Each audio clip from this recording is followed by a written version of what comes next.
Assalamualaikum warahmatullahi wabarakatuh. Selamat datang kawan-kawan semuanya di channel Ngobor atau channel Ngobrolin Horor. Masih bersama kami berdua, ada Biru di sini, ada Bro Ayung di sana yang mau berbagi kisahnya ke kawan-kawan semuanya. Dan sebelum kita menuju ke Bro Ayung, kami mau mengucapkan banyak-banyak terima kasih untuk kawan-kawan semuanya yang udah kasih support, udah kasih dukungan dalam bentuk apapun, termasuk kawan-kawan yang udah ngasih super thanks ke Ngobrol Horor. Terima kasih banyak semuanya. Semoga itu nanti dikembalikan kawan-kawan semuanya menjadi sesuatu yang berarti, sesuatu yang bermanfaat, sesuatu yang lebih besar lagi. Amin. Monggo Bro Ayung, waktu dan tempat dipersilahkan. Baik, terima kasih Mas Viro atas kesempatannya. Tanya apa kawan-kawan dulu seperti biasa. Assalamualaikum warahmatullahi wabarakatuh. Waalaikumsalam. Bismillahirrahmanirrahim. Apa kabar kawan-kawan Ngobor semua? Semoga semua dalam keadaan baik, sehat, dan selalu bahagia tentunya kapanpun dan dimanapun saatnya. Amin. Kembali kita di Ngobor, ada Mas Biru, ada aku. Kita bakalan nge-share cerita-cerita horor seperti biasa ya, Pi ya. Betul. Selamat datang juga buat teman-teman yang baru mampir di channel horor. Inilah kami, semoga bisa menghibur dan bisa betah di sini seperti itu ya, Pi ya. Iya. Hari ini ada cerita apa Bro Ayung? Baiklah, ini ada sebuah cerita. Cerita ini dari Mas Bekhi. Tapi dia pengen dipanggilnya Uai gitu ya. Nama aslinya Subekhi kan? Namanya Subekhi, namanya sebenarnya Ahmad Subekhi gitu ya. Tapi pengen dipanggilnya Uai karena emang dari dulu Irfan jadi Ipang gitu. Ipang jadi Ipang. Ya, balikan Jakartanan gitu. Betul, dan dia lama sekali di sana di negeri Jakarta ya. Namanya Uai, dia panggilnya Uai, Bang Uai gitu kan. Nah, aku kata si Uai, aku nggak tahu. Gue sebenarnya sih ngomongnya gue cuma aku nggak bisa ngomong kayak gitu lahnya, itu cara nggak enak, nggak bisa gitu ya. Aku itu nggak tahu kapan mulai ada di Jakarta, tetap di sana itu lama. Aku nggak ingat, yang jelas waktu itu kan sekolah ya di kampung sampai SMP, nggak lanjutin SMA begitu. Terus datang Jakarta, pertamanya ya jadi ngarya, jadi tukang ewang-ewang warteg, bantuin kayak gitu ya. Jadi asisten warteg, tukang layani, diajarin ini itu. Lama-lama blenger, keluar kadang-kadang kalau sesi istirahat, ada waktu-waktu luang, mulai mengenal kehidupan sana anak mudanya gitu. Ya diajarin minum, diajarin gonjreng-gonjreng, happy fun ala sana gitu ya. Mungkin nggak semuanya, tapi yang aku lihat seperti itu anak mudanya. Itu lama-lama jadi membekas. Akhirnya timbul rasa malas. Kalau misalnya aku mau gini-gini aja jadi membantu warteg gitu kan. Mulai pulang kampung, nanti kalau misalnya berangkat lagi aku nggak mau ke warteg ah. Dan karena pengalaman di warteg itu ada banyak orang yang minta kan, Bu itu anak ikut saya gitu. Tapi gue selalu menolak. Dan kayaknya nggak salah kalau misalnya aku ke Jakarta, karena kemarin banyak yang aku lihat mendingan ngasal aja, yang penting bawa duit gitu loh. Datang Jakarta nggak ikut sama siapa-siapa, tapi siapa tahu dapat kerjaan. Saya datang Jakarta waktu itu, wah situ mah belum kesana, tahun 95-an kali. Saya itu kesana. Jakarta waktu itu baru buka ya? Baru buka, namanya udah lama tapi baru diresmikan. Baru grand launching. Baru launching. Jadi nggak ramai sekarang. Dia itu datang Jakarta, awalnya terminal yang paling terkenal kan Pulau Gadung. Terus mau kemana ya, lihat-lihat di sini kayaknya nggak serak. Terus terminal Pulau Gadung buat orang sini. Iya. Kalau buat orang Bandung sana rambutan. Dia Lebak Bulus gitu ya. Cengkareng orang Banten sana. Benar. Cengkareng. Memang itu transitnya di situ ya, ya. Kemudian aku ngasal naik bis Mayasari waktu itu. Aku asal naik aja, kalau nggak salah 507 ya ngomongnya, terus ternyata nyampe ke Jakarta Pusat, Pi. Ya di situ. Mayasari itu ini ya, Mikrolet 3/4 itu ya. Yang gede, yang versi gedenya, bis gede. Oke. Iya, dia ke sana, terus akhirnya tempat ramai mana ya, masih nggak nyampe juga. Pas udah ketemu tempat yang benar-benar banyak orang, dia macet di situ, kayak nurunin penumpang atau poolnya di sini, dia turun. Oh ternyata ini Jakarta Pusat. Ternyata Jakarta Pusat, tapi bukan tempat yang gedung-gedung banyak begitu kan. Ini pasar gitu. Dan kalau dia lihat sebelah sananya itu ada alun-alun apa ya, stasiun kereta. Jalan kaki turun, hilang. Iya ya, aku ngapain kesini mulai, padahal baru datang, tapi ngapain aku ngasal, nggak ada tujuan. Kalau misalnya dunia habis, mau gimana gitu kan. Kalau misalnya nyampur sama yang lain kan nggak kenal, bodo amat, aku jalan aja dulu kayak gitu ya. Aku jalan itu ternyata dekat situ ada pertigaan, itu ada jembatan yang ke atas. Nah ini aku yang turun. Nah kesalahannya nanti itu apa kompleknya yang jualan tekstil paling gede itu ya setelah sini kan. Ada yang di mana? Brebes yang di Cirebon, Tegal Gubuk di sana. Gubuk, Tanah Iya. Abang. Kalau itu Tanah Abang di pusatnya itu, pusat-pusat tekstil, apa garmen kayak gitu, orang jualan kayak gitu. Itu ternyata banyak pasar, di situ ada pasar, panjang banget. Aku istirahat. Kalau istirahat di pinggir jalan begitu, banyak orang lalu lalang, tapi kendaraan waktu di situ nggak lewat situ, kendaraan gede gitu ya. Aku plonga-plonga nanti disangka kijang, disangka orang bego, nanti dipalak target. Mendingan aku masuk ke dalam pasar, nggak sengaja ketemu sama teman yang satu kampung gitu Bi. Mereka kerja di sana di dalam pasar. Akhirnya ini kebetulan kan, daripada nanti aku nggak ada tujuan ngobrol-ngobrol, teman juga masih asik kayak dulu tempat teman main di kampung, gabunglah di situ. Akhirnya aku mulai dari hari berikutnya ikut bantuin kerja-kerja di pasar. Kalau ada kelapa ya dikupasin segala macam lah. Tapi yang berat-berat buat gendong-gendong itu, yang sayur enggak lah. Itu enggak kuat karena badanku kecil. Ternyata malam harinya yang pasar itu, pasar yang tempel itu ya, banyak orang jualan baju segala macam. Malamnya itu buat lokalisasi. Bongkaran daerah situ. Ikut tahu? Tahu lah. Itu kan daerah jelajah gue situ. Asik. Aku juga pernah kesana. Enggak ding. Maksudnya itu memang daerah bongkaran tapi yang atasnya yang lewatin jalanan kecil jembatan itu ya. Iya. Kalau itu yang turun di daerah situ, dia banyak sekali kayak orkes dadakan malam itu satu blok tapi sepanjang jalan itu menjajakan wanita-wanita. Dan buat aku orang kampung yang ngiler lah, orang pemuda, saat itu usianya 27 tahun di. Nah, tapi ya tahu mereka bukan wanita baik, maksudnya mereka menjajakan inilah jasa seperti itu. Paling cuman ngeliatin. Aku ingat kata orang tua dulu, jangan sampai kalau belum nikah jangan sampai mainan kayak gituan, nanti keteluyan. Kalau udah nikah boleh gitu. Kalaupun dia boleh sama istrinya, Bi. Iya, sama istrinya maksudnya. Kalau belum nikah jangan main begituan gitu kan. Ya berarti kalau udah nikah boleh dong. Kalau orang tuanya, menurutku orang tuanya ya salah. Nggak boleh. Nggak apa main beginian, mau main gini, mau main bebas. Ya kan? Ingat-ingat. Oh ya, aku nggak boleh main perempuan.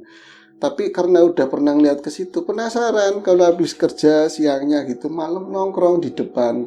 Tapi jangan sampai aku kelihatan kijang, kayak preman situlah. Atau udut, ngerokok, terus dibayang-bayangin sedikit, rambut harus panjang waktu itu, harus seperti itu kan. Aku ngeliatin kalau misalnya dari sore masih banyak yang seksi-seksi yang baru-baru, nanti kalau malaman dikit tinggal emak-emak kayak gitu. Nanti di tempat itu biasanya banyak-banyak orang yang minum sambil nyanyi-nyanyi dangdut, karaoke. Ya seperti itulah. Nanti kalau misalnya mau make jasanya mereka, baru lari tadi ke bongkaran, naik ke sana. Saya kadang-kadang terinspirasi pengen, tapi tak tahan, bener-bener tak tahan. Kalau teman-teman mah udah biasa, pantasan kalau pulang kampung gak ada duit. Ternyata yang buat buang duit di sini ada, kayak gitu, gampang banget. Nah, suatu malam setelah saya itu 2 bulan 3 bulan di sana lah ya. Tentu yang namanya laki-laki ada hasrat untuk tadi beginian, bukan sih hasrat untuk seneng sama anak sama perempuan.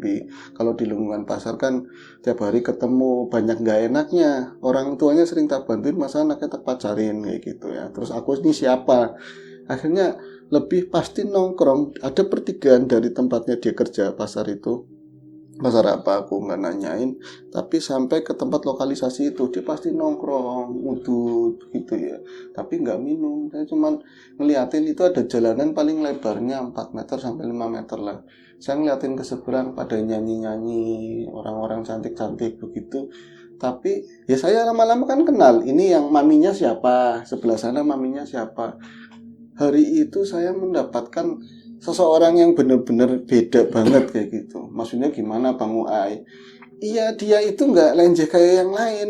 Kalau yang lain kayak memang sengaja godain cowok-cowok. Apa kalau dia itu deketnya mami terus, dan usianya masih sekitar mungkin 16-an tahun. SMA-an lah kayak gitu. Waya usia segitu SMA. Cantik banget. Yung terus pakaiannya memang apa ya, kating pendusul seksi tapi enggak yang auratnya dibuka-buka begitu, masih pakai celana panjang begitu ya, pakai jeans. Nah, aku kan naksir sama dia, pokoknya seneng banget ngeliatin itu si cewek tadi. Denger-denger namanya ternyata Ani. Dan saat itu pun aku menyatakan bahwa aku jatuh cinta sama dia. Kalau sama teman-teman di pasar, itu pacarnya aku dengan sepihak loh ini. Mengakui begitu, dan nggak boleh ada orang yang menyakiti Ani. Bahkan Ani pun nggak boleh. Oh, ternyata itu ibu anaknya Mami, Bi, katanya. Nggak boleh Ani itu dijual sama orang tuanya, nggak boleh ada orang lain yang suka sama Ani. Dan aku selalu menjaga bahwa kayak habis maghrib saya nongkrong di situ ngeliatin Ani. Kalau Ani pas ngeliat saya, padahal ngeliat apa gitu, udah kayaknya bahagia, besok saya semangat. Mungkin itu berlangsung sekitar 2 mingguan kemudian ada yang aneh saya lihat di dirinya Ani begitu. Aneh gimana masuk itu kan rame banget, banyak musik-musik. Ya orang musik, orang main judi, orang mendem minum-minuman di situ banyak. Tapi bocah itu kok makin hari bukannya makin senang, makin murung. Tapi itu ada sama maminya, duduk sampingnya. Orang enggak, dia cuman mainan rambut, HP-an begini. Wong cantik kan kalau main HP-an kayak ngimput gitu ya. Seneng banget saya lihat. Ngarang lu tahun 95 masa ada orang main HP. Ada bilah HP jadulnya gitu. Belum ada. Itu tahun 2000 ya udah mulai ada ya. Ya udah mungkin masuk 95 kayaknya belum. Itu orang kaya banget dan biasanya kelas pengusaha. Ya, 95 ya. Berarti harus dilarat masuk Yang jelas ada aja yang dia tuh bukan main HP, main kalkulator. Kalau enggak itu sesuatu yang bunyi apa itu bisa jadi gimbot yang pakai baterai segini ya. Oh, digantungin di sini sih yang dimainin kayak gitu. Aku pernah ke sana mungkin. Itu yang isinya air yang dipencet-pencet. Donat masuk ikan-ikanan gitu. Aku datang Jakarta 2000 lebih. Itu udah ada HP bener dan 2000 lebih itu udah ada. Itu ada 3315 mahal tapi itu tahun 2000-an ya. SMS-nya aja nyampe 350 ya, 3310. Iya, baru-baru itu benar. Berarti ada produknya Siemens itu juga ada. Iya benar. M35 atau Motorola, berapa, C10 atau berapa gitu. Iya, berarti memang di tahun itu benar belum ada HP. Mungkin dia mainan yang air yang dipencet itu. Kayaknya ya 95 itu belum ada. Kalaupun yang megang itu kelas pengusaha. Jangan-jangan Mami di samping itu juga dia seorang pengusaha. Tapi kayaknya enggak. Pengusaha jasa. Kayaknya agak gimana gitu. Gimana ya, Via?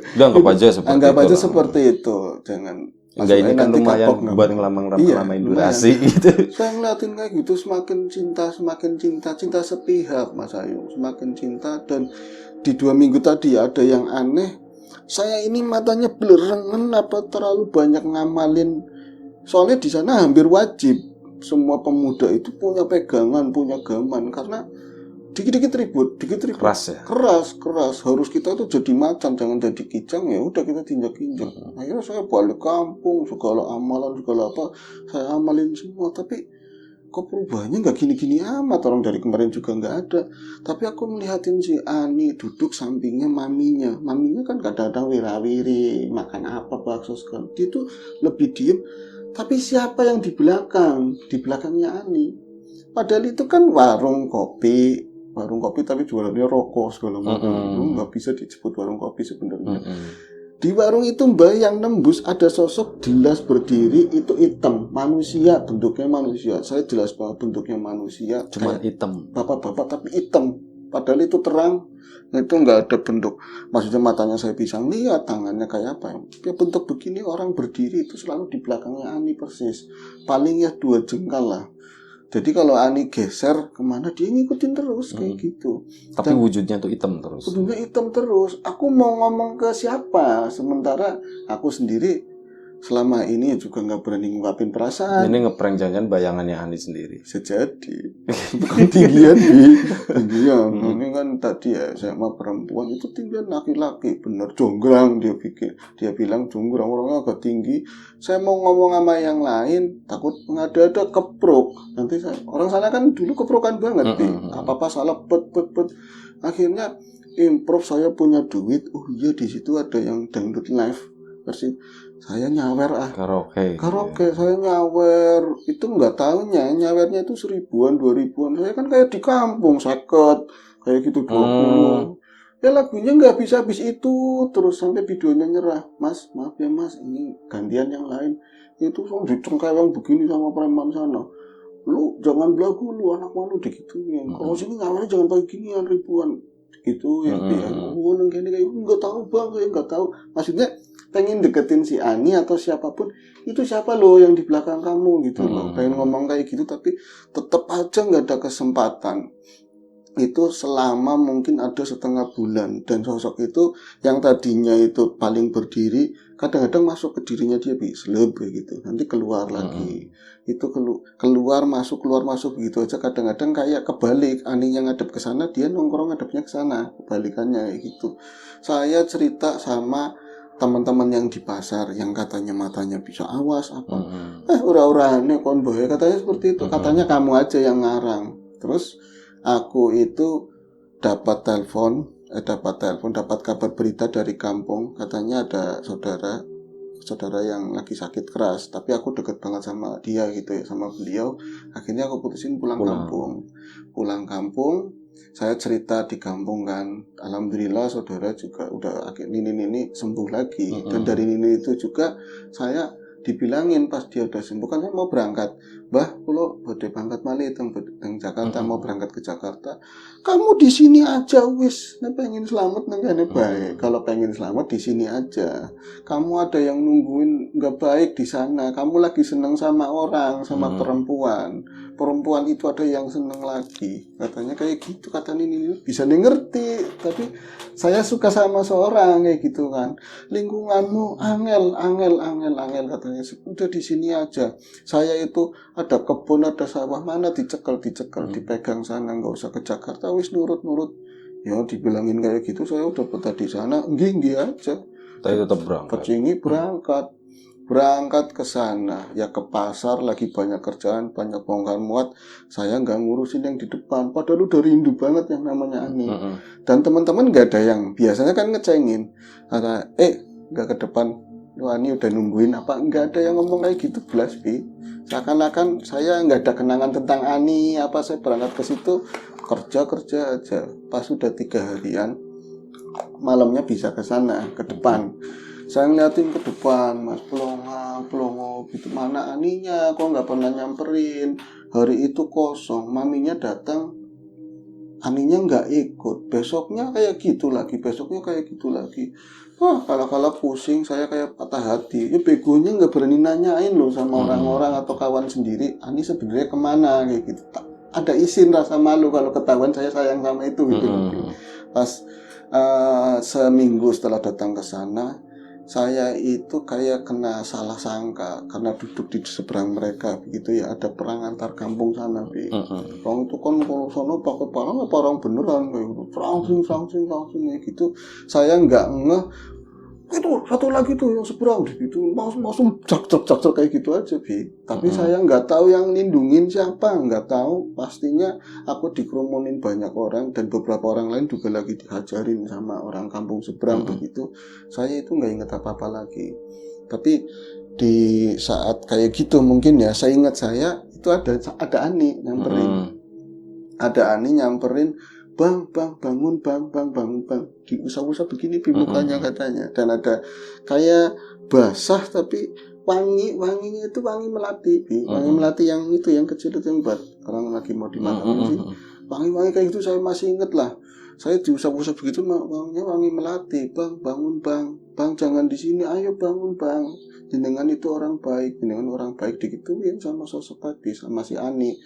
Loh, dia itu nggak tahu dia lagi posisi lupa, tadinya itu lagi dikeproki, lagi dihantemin kayak orang sehat aja bi. Ngertinya kan, perhatian sama aku nih cewek, dari kemarin tak tungguin, bener-bener kangen, rindu, kok malah megang suruh bangun, ayo bangun. Itu baru saya ngerasa kok sakit semua, badanku sakit semua. Tapi anehnya nggak bisa ngelihat begini apa yang luka atau apa. Saya itu kayak orang habis kerja di pasar berat banget dan badan kaku semua. Aku semua bangun ratakan dan dipegang sama si Ani itu, dipinggirin. Saya jalan ngeser terus, bang di sana aja. Dia ngerangkul saya ngerasa badannya Pokoknya ngerasain kalau aku disayangin sama dia, diperhatiin, dipinggirin jauh dari tempat itu. Ada di ruko-ruko, baru saya digeletakin di situ. Terus nggak ingat apa-apa lagi waktu itu saya. Pas bangun-bangun, tahu-tahu saya di pasar, dipel-pelu sakit semua gitu. Itu apa ya, alkohol apa-apa nggak tahu, disiramin air kelapa segala macam, ternyata di sini bekas bacokan, di sini segala macam. Saya itu cuman nggak mati tok. Nah, itu saya belum cerita, dan teman-teman yang lain, orang-orang pasar yang nulungin saya belum ada yang ngomong. Yang pasti saya cerita, tapi kan malam itu saya duduk di sana, terus ada orang ribut-ribut, tahu saya nggak inget apa-apa. Ya iyalah, kok dikepurukin tang-tangan. Disangkanya orang geng seberang lagi, lawannya geng itu. Nah, udah kan mas, saya tapi tak nulungin kan aneh. Akhirnya aku pas sudah ada sehatan berapa hari berikutnya gitu ya, tapi nggak bisa kerja, orang masih poal-poal semua, tapi nggak dibawa ke rumah sakit, kayak pengobatan gitu aja kan. Saya nanyain sama teman-teman di situ, aku kemarin yang kan lokasinya pas lagi aku dibacok-bacokin kan adanya di seberang, di dekat itu ya, lokasi kayak gitu. Kalian nemunya di mana? Kamu itu rada jauh, itu ngalor di ruko-ruko. Kok bisa? Aneh kok. Kok bisa jalan ke sana? Orang yang lain kamu lihat meletak. Terus yang satunya lagi teman, ya bukan teman, satu tukang kelapa itu ngomong, kan, sini sih kamu, yuk kamu situ aja, saya tak cerita. Kamu itu ngerasain hal yang aneh nggak saat kamu itu jatuh ambruk budi alam sana-sananya kayak gitu? Soalnya orang-orang banyak yang lihat kamu itu terkapar, tapi tahu-tahu bangun itu kayak ada yang megangin tangannya begitu, kayak ada yang megangin, terus kamu itu jalan ngeser setengah berangkang lah, tapi kayak ada yang narik itu ke arah ruko, padahal geng itu balik lagi dan ngabisin semua sisanya yang di situ. Aturan lu mati digituin. Masa sih bang? Baru iya cerita lah dia. Aku kan lagi itu apa pingsan, tapi aku nggak ngerasa, tapi aku ditulungin. Sama siapa? Sama anaknya mami sih, kalau mau anaknya mami. Iya, saya dilus-lus begini suruh bangun, baunya melati bang gitu. Bau melati apa? Baunya melati kuncup itu yang buat orang mati. Terus aku dipedang-pedang ke sana. Oh, kok lu ngerti kayak gitu. Ternyata Ani udah meninggal. Kenapa kemarin-kemarin nggak pernah nongol? Jadi konon katanya si Ani itu meninggal ya sakit tapi dadakan. Kayak ada yang suka ditolak tapi apa ya, gimana lah. Soalnya kan dihubung-hubungin, jangan-jangan makhluk yang hitam itu pelakunya atau apa. Saya nggak berprasangka ke situ. Yang jelas saya sedih banget waktu itu. Yang tadinya luka jadi kerasa lebih banget. Terus omongannya kok kayak gitu ya. Kenapa ya dia si Ani ngomong kalau saya orang baik? Kon lalen, kata temennya, kamu lupa. Kamu kan tiap hari kadang-kadang nyelingin walaupun kamu bukan orang taat, tapi kadang-kadang sholat katanya sering bilang kamu selalu doain Ani supaya jangan ikut-ikutan kayak mamanya, supaya jadi orang baik, supaya walaupun bukan jadi jodoh saya tapi jangan di situ. Iya emang sih, ya itu dibalas kayak gitu kali. Di situ putus nggak ada kelanjutan. Yang pasti saya setelah saya sembuh berat banget kenangan itu dan saya nggak mau ke Jakarta lagi. Akhirnya pulang kampung. Terus nanyain ke yang teman-teman lama yang di situ lah, yang lebih gede-gede kan ternyata banyak. Ternyata emang dia udah meninggal. Katanya dihantam sama orang lah. Allah alam itu pakainya apa gitu, tapi sakit dadakan gitu. Itu aja sih. Nggak ada yang sampai begini-begitu, nggak ada. Cuma dia kayak ditulungin gitu. Tadi kirain pemicu berantem tadi itu karena Ani. Iya, karena Ani diapa-apain, terus jadi berantem antar kampung kayak gitu. Saya aku juga pernah di sana kayak gitu, hampir kena sasaran. Betul. Ya dulu masih banyak ya perang-perang kayak gitu. Perang sekarang juga masih ada sih, tapi nggak sebanyak dulu. Baik, terima kasih Bro Ayong, terima kasih Bang Uhai. Uhai, udah berbagi kisahnya. Ya, yang pastinya kita ambil sesuatu yang positif, negatif kita buang jauh-jauh. Kalau ada salah-salah informasi segala macam, ya itu bagian dari improvisasi aja. Kayak gitu ya. Doa terbaik dari kami untuk kawan-kawan semuanya. Sampai jumpa di episode selanjutnya Ngobrol Horor. Jaga kesehatan kawan-kawan. Assalamualaikum warahmatullahi wabarakatuh.